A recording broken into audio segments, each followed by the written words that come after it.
Bonjour à tous et bienvenue sur le podcast Cardano Français. J'espère que vous allez bien et que votre semaine se termine en beauté. Vous le savez, October est fini et je suis extrêmement content que ce soit fini parce que côté travail, c'était un mois assez difficile, mais là, je reviens à temps plein niveau crypto et plus stable au niveau de mon travail. Et comme vous le savez également, bien, la semaine dernière, il y a eu le Cardano Summit. C'était un summit qui était assez mitigé et je vais vous donner vraiment mon honnête impression dans le fond de ce que j'ai vu. J'attendais également plus de vous parler cette semaine parce que plusieurs de mes proches amis de la communauté sont revenus justement de Dubaï et on a pu faire un debriefing justement entre influenceurs de la communauté de Cardano. Donc j'ai reçu pas mal de feedback et également j'ai eu une visite. Ça a confirmé dans le fond mes impressions que j'avais eues au niveau justement de Summit. Donc c'est tout ça dont je vais vous parler dans la vidéo d'aujourd'hui et j'ai pris tellement de retard que évidemment j'ai beaucoup de contenu en dehors du Summit également que j'aimerais couvrir, notamment justement les vidéos et les conférences que Charles Hoskinson et que IOHK, dans le fond, ont faites en Argentine, parce que comme je le disais, eh bien, cette équipe-là n'était pas au Summit et ça s'est pas mal ressenti cette année, dans le fond, lors du Cardano Summit. Donc, si vous aimez toujours le contenu de mes podcasts, j'espère que vous allez smasher bien fort le bouton like, abonnez-vous à la chaîne YouTube et partagez cet épisode avec le plus de monde possible. Alors, vous le voyez, dans le fond, le October se termine et on est arrivé à la fin du October aux alentours des 73 000 dollars. Et puis là, justement, on a une rechute. Mais tout se passe comme prévu au niveau de Bitcoin, de Cardano, de Ethereum et ainsi de suite. Donc, c'est une correction prévue, surtout après surtout avant, pardon, ce qu'on attend la semaine prochaine, donc au niveau des élections américaines, parce que j'étais super bullish par rapport à un candidat, mais avec ce que j'ai vu, notamment une personne, j'ai oublié son nom, c'est pas plus grave que ça, là, mais qui a prédit de manière exacte, justement, les 10 dernières élections américaines, qui n'est pas d'accord avec ma prédiction à moi. Donc, évidemment, quand on a un expert qui prédit et qui a ces éléments d'analyse pour justement justifier sa décision et qu'elle est différente de la vôtre, eh bien, ça remet un petit peu en question justement ce qui risque de se passer au niveau des cryptos, mais on sait que justement, jusqu'à maintenant, le candidat favori reste pas Elon Musk. Donald Trump, et on va voir dans le fond qu'est-ce que ça va donner. Dans tous les cas, que ce soit Donald Trump qui gagne ou alors Kamala Harris, eh bien, ça ne risque de ne rien changer au niveau de Bitcoin. On risque de pumper un petit peu moins si c'est Kamala Harris qui est en charge, mais c'est à court terme. Donc, à court terme, on risque d'avoir un lancement qui va être beaucoup moins gros que si c'est Donald Trump, mais de toute façon, sur le long terme, donc même pas sur le long terme, dans la prochaine année, eh bien, on devrait avoir quand même le prix de Bitcoin qui va s'élever aux alentours, au-dessus des 150 000 dollars, 200 000, voire même 250 000, ce qui est ma prédiction. Et comme on se disait, dans le fond, les zones qu'on va devoir surveiller vont être à la fin du printemps, donc aux alentours de mois de mars, avril, voire même justement la deuxième partie qui va être l'été. Et peut-être une troisième partie qui va être justement vraiment dans un an, là, le dernier quart de 2025, qui serait justement la zone la plus à risque pour prendre des profits, mais on ne sait jamais. De ce côté-là, je vous donnerai évidemment plus de détails dans les prochains mois. Alors, on voit justement Cardano qui est proche, proche, proche de tonnes pour retomber dans le top 10. Et c'est ça que je vous expliquais un petit peu, c'est que l'effet du summit n'avait pas eu le summit n'a pas eu l'effet escompté. Et ça, comme je le disais dans ma dernière vidéo, je m'en attendais un petit peu parce que, évidemment, IOHK, toute l'équipe de IOHK n'allait pas être présente au summit et je me posais des questions. Évidemment, on comprend mieux la raison pour laquelle, justement, ils n'étaient pas au summit parce que, justement, ils étaient présents. Ils ont un gros travail à faire, évidemment, en Argentine pour préparer, justement, euh, la rencontre qu'il va y avoir à la fin d'année sur la convention, dans le fond, de la charte de Cardano. Et ça va être quelque chose de gros. Et également, il y a justement comment je dirais ça? Il y a un petit oiseau qui m'a dit qu'il y avait des rapprochements qui se faisaient de manière très très forte justement entre IOHK, le projet Cardano et justement le gouvernement argentin. Donc ça, c'est des surprises qui risquent d'arriver justement à la fin de l'année, mais je pense que je vous en parlerai un petit peu, pas dans cette vidéo-ci, dans une prochaine vidéo, pour vous expliquer dans le fond la stratégie que je vois qui est en train de se mettre en place entre IOHK, le projet Cardano et l'Argentine. Alors, pour vous, la vidéo d'aujourd'hui, dans le fond, c'était pour revenir justement sur les différents points du summit. Et comme je vous le disais, là, deux mes collègues qui sont revenus du summit, ils m'ont dit que justement l'effet était très différent de l'année dernière. L'année dernière, c'était plein à craquer, alors que on était encore pas vraiment dans le bear market, là, on était en train de remonter, mais comparé à cette année, eh bien, il y avait beaucoup moins de personnes, justement, au summit. Les conférences étaient également un petit peu moins intéressantes. C'était pas mal du regurgie de ce qui avait été dit pas mal dans l'année, donc pas de grosses annonces au niveau de ce summit-là. Et c'est ce qui au niveau des experts, on laissé justement un goût un petit peu amer par rapport à cet événement-là. Mais par contre, il y a eu quand même justement la keynote de Frédéric Grégard, qui est le CEO de la Fondation Cardano, qui était justement une présentation très, très intéressante et qui expliquait encore une fois justement cette transition que je vais détailler plus tard dans une autre vidéo, mais cette transition de Cardano vers justement une blockchain qui va pouvoir servir des gouvernements partout dans le monde. Donc, qui va être plus une blockchain au service du gouvernement, du public, qu'une blockchain pour le casino comme la blockchain Solana. Donc, c'est une approche qui va être différente, mais ce qu'il y a d'intéressant, c'est qu'évidemment, lorsqu'on a un partenariat avec une institution publique, une grosse institution publique, que ce soit municipalité ou peu importe, c'est que généralement, si il y a une application qui se fait à ce niveau-là, eh bien, ce partenariat perdure au fur et à mesure du temps. Et d'un coup, eh bien, vous avez un certain nombre d'utilisateurs qui est beaucoup plus volumineux et qui est beaucoup plus justement, qui est moins volatile parce que les utilisateurs de cette application-là, qui est en lien avec le gouvernement, eh bien, va être beaucoup plus fidèle justement que si on met en place une application qui va être une application de meme coin ou une application de trading ou des choses comme ça. Fait que même chose dans le genre d'applications, évidemment, qui sont en lien avec des deeds ou des choses comme ça. Ce genre d'application-là tente à avoir une relation beaucoup plus sur le long terme et beaucoup plus constante, justement, que du casino, encore une fois, comme je l'appelle, là, de trader des mimes, trader des NFT et des choses comme ça. Donc, c'est ça qui était intéressant justement dans la présentation de Frédéric Guégard. Par la suite, évidemment, il y a eu le Fire Chat très attendu entre justement le CEO de la Fondation Cardano et le CEO de Binance. Donc, ce Fire Chat-là était très attendu. Pourquoi? Parce qu'on pensait encore une fois qu'il allait y avoir une annonce avec nouveau listing,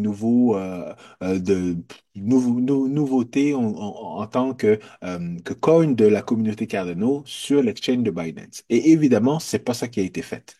Le CEO de Binance, Binance est une institution très établie et même nous, en termes de écosystème de Cardano, on ne devrait pas justement être à demander, à quémander, à être quasiment au pied justement d'un exchange.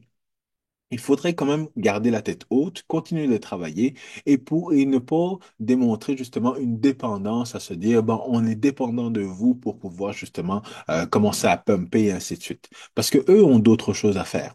Et c'est pour ça que dans le fond, je suis pas mal sûr que Binance s'est déplacé justement à la conférence de Cardano, non pas parce il allait y avoir beaucoup de monde et qu'ils allaient pouvoir vendre beaucoup de marchandises et ainsi de suite, mais plus dans la stratégie de la blockchain Cardano de vouloir s'associer justement à des gouvernements.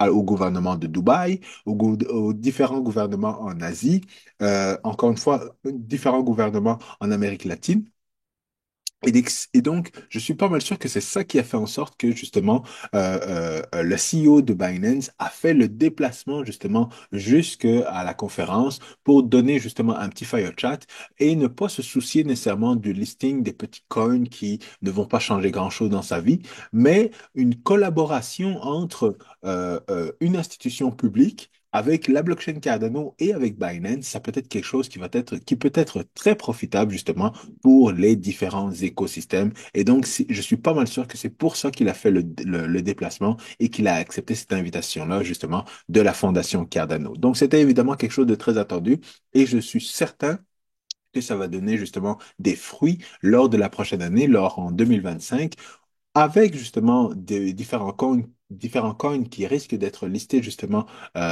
sur Binance, mais également probablement avec des partenariats justement qui vont être beaucoup plus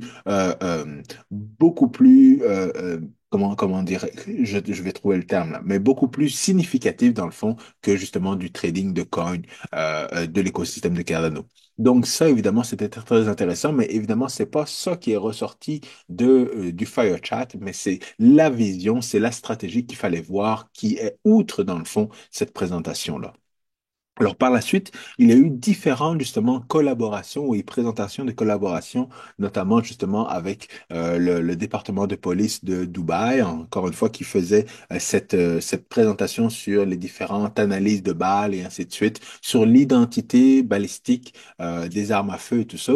Et c'était une présentation qui avait déjà été faite l'année dernière. C'était un premier partenariat et là, on voyait l'évolution de ce partenariat également. Et par la suite, dans le fond, dans cette première journée, ça a terminé avec une présentation de Don Tapscott, mais comme je le disais déjà avant la conférence, les conférences de M. Tapscott sont quand même intéressantes, mais ne sont pas spécifiques justement à la blockchain Cardano ou spécifiques justement à l'avenir de la blockchain. Ça reste, selon moi, du pelletage de nuages et c'était quand même intéressant qu'il ait accepté de venir, mais rien d'essentiel, rien de chamboulant justement au niveau de la conférence. Par la suite, on a eu la deuxième journée. Alors, dans la deuxième journée, c'est là qu'il y a eu des choses un petit peu plus excitantes. Et c'est là que, évidemment, Bitcoin est venu, selon moi, Bitcoin est venu sauver l'écosystème de Cardano, sauver la conférence de Cardano avec cette annonce de partenariat entre Bitcoin OS et l'écosystème de Cardano. Ce qui est intéressant, c'est que ce partenariat n'est pas né justement d'une relation entre l'équipe de Bitcoin OS et IOHK.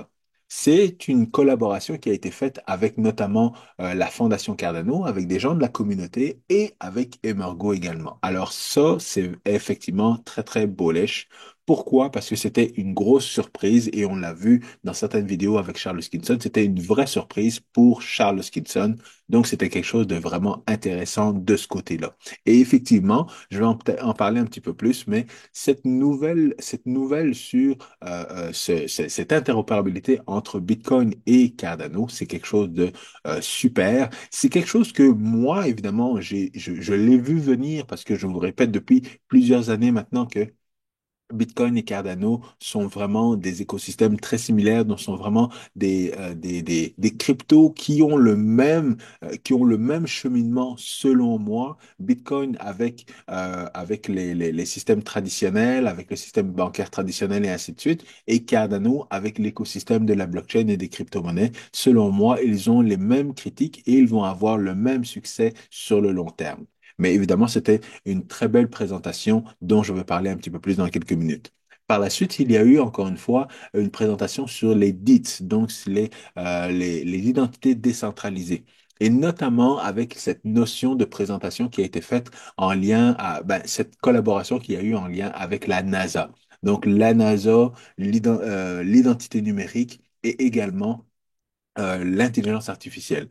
Donc, il y a eu cette collaboration-là. On n'a pas encore eu, encore une fois, de nouvelles, mais au moins, on a eu quelque chose d'honnête. C'est ça que j'ai beaucoup apprécié. C'est que ils ont eu la Fondation Cardano a eu l'honnêteté, dans le fond, d'expliquer que ils ont éduqué la NASA par rapport à la blockchain, par rapport à l'identité numérique, par rapport à l'intelligence artificielle, par rapport à ces trois écosystèmes-là et comment il pouvait y avoir une collaboration pour pouvoir développer quelque chose avec la NASA.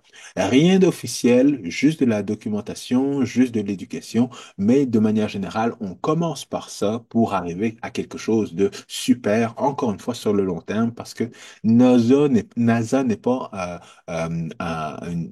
c'est pas une compagnie, mais n'est pas un organisme qui font les choses rapidement et qui vont sortir un meme coin demain. Évidemment, c'est fou de parler comme ça, mais tout simplement pour vous faire comprendre que justement, la NASA n'a pas été voir l'écosystème de Solana ou de Ethereum ou de je sais pas trop qui là, pour pouvoir mettre en place ou pour avoir de l'éducation évidemment très académique, la force de Cardano, mais pas seulement. Donc, n'a pas été chercher cette éducation-là auprès des autres écosystèmes. Ils ont bien été justement au niveau de la fondation Cardano et même pas au niveau justement de IOHK. Donc, ça, c'est très intéressant. Et je vous le disais déjà, la qualité des gens qui travaillent pour la fondation Cardano est vraiment extraordinaire. Ce sont des gens de talent. Et et pour vous prouver ça, dans le fond, c'est que beaucoup de gens avant, dans l'écosystème de la blockchain, se référaient ou allaient directement interroger IOHK, qui possédait l'expertise académique, professionnelle, d'ingénierie, et ainsi de suite. Et de plus en plus, la Fondation Cardano, justement, grossit ses muscles et dit, ben, nous aussi, on est capable de faire la même chose qu'IOHK. Tout ce qui manque et tout ce que je vous avais dit encore une fois, c'est que la Fondation Cardano, son but n'a pas de, il n'y a pas de but commercial en arrière de la Fondation Cardano. C'est plus un but de support, d'éducation de la communauté et ainsi de suite. Mais encore une fois, ils ont vraiment des talents pour mettre en place des solutions qui seraient des super solutions. Et là, on l'a vu également avec l'amélioration de leur application d'identité numérique et d'identité numérique financière même. Donc, avoir un wallet qui ne serait pas un wallet qui prouve que vous contrôlez justement vos fonds, mais un wallet qui prouve que vous contrôlez votre identité. Exactement la même chose que Atala Prism. Ils ont fait le même genre d'application et ça, ils sont propriétaires et ils peuvent le démontrer, éduquer et faire un tas de choses avec ça. Donc ça, vraiment, c'était quelque chose d'extraordinaire. Et j'ai apprécié encore une fois l'honnêteté de bien expliquer c'était quoi cette collaboration-là avec la NASA, en espérant que ça amène des fruits dans le futur. Et ben pour terminer, ben en fait il y a eu la le closing keynote encore une fois du CEO de la Fondation Cardano. Et ça a été justement la fin de cet événement-là. Mais on sait que justement la IOHK n'était pas là pour des raisons. Et on sait évidemment que ils ont fait leur Cardano 360 que je vais devoir regarder. J'ai pas encore regardé et dont je vais faire une vidéo. Mais évidemment, dans ce Cardano 360, eh bien, il n'y aura pas d'éléments en lien avec le Cardano Summit. Alors, j'étais vraiment très, très inquiet de me dire, est-ce qu'il y a eu un conflit? Est-ce qu'il y a eu justement quelque chose qui a fait en sorte que même pas quelques représentants d'IOHK se sont déplacés au Summit? J'étais quand même assez inquiet. Mais encore une fois, je vois que c'est peut-être des décisions qui ont fait en sorte que ils travaillent sur des choses parallèles, ils continuent de se communiquer l'un l'autre. C'est sûr et certain que la Fondation Cardano sera en Argentine en décembre, accompagnée des Margot et ainsi de suite. Mais j'ai hâte de voir dans le fond qu'est-ce qu'il nous raconte dans dans cette revue mensuelle du mois d'octobre. Par la suite, il y a évidemment les vidéos qui ont été très très populaires au niveau de IOHK. Là, on voit cette vidéo-là est à 21 000 vues. Donc, cette vidéo de Charles Hoskinson qui parle de l'évolution de la blockchain et de Cardano. Et puis, cette vidéo-là aussi, un petit peu moins populaire, mais qui était quand même très intéressante, que je dois regarder, encore une fois, pour savoir tout ce qui a été fait par IOHK en Argentine, en préparation justement de ce qui s'en vient au mois de décembre et en parallèle par rapport à tout ce qui a été fait pendant le summit. Ensuite, il y a également les vidéos que Charles Skinson a fait lui-même de son côté. Donc, vous le voyez, la vidéo d'il y a 2 semaines, je ne l'ai pas regardée. La vidéo de hier, je ne l'ai pas regardée non plus. Et il y a des conférences, pas des conférences, mais des interviews qu'il a données suite à l'annonce de Bitcoin OS, en spécifiant encore une fois qu'il est très content et très heureux d'être surpris.